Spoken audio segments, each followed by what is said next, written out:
Hello everyone, you are watching TCM. I'm Alicia Malone and thank you for joining us for our 31 days of Oscar celebration. Now we just showed Anthony Quinn's Academy Award winning performance in Viva Zapata, and up next we have a film that earned Quinn his second Best Supporting Actor Oscar. It came 4 years later in director Vincent Minnelli's biopic of the famed artist Vincent van Gogh. From MGM in 1956, starring Kirk Douglas, it's Lust for Life.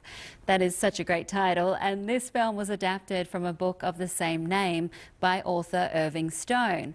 The book was published in 1934, but MGM didn't buy the screen rights until 1946, and the property was kept on the shelf for years, probably because movies about artists didn't seem to make much money.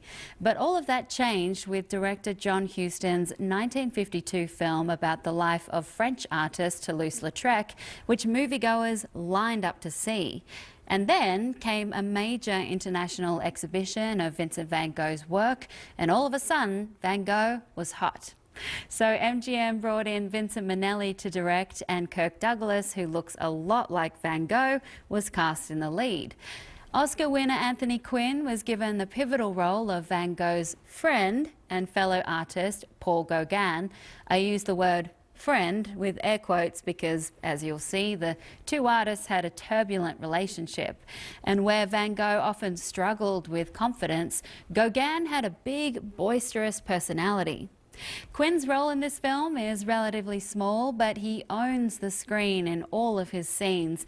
And while Douglas was nominated for a Best Actor Academy Award, it was Quinn who walked away with the film's only Oscar. From 1956 and also featuring James Donald, this is Lust for Life. So Anthony Quinn didn't get a lot of screen time in Lust for Life, but I'm sure you agree with me that he was incredible in the scenes he was in. And Quinn later said he was so inspired by Gauguin's spirit that he thinks he heard Gauguin's voice speaking to him on the set.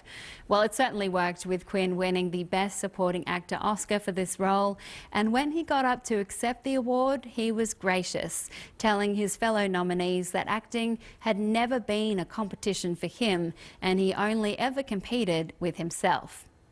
Well, don't go anywhere, because coming up, two film noir Best Picture nominees go head to head, one starring Bette Davis and the other Joan Crawford. Stay with us.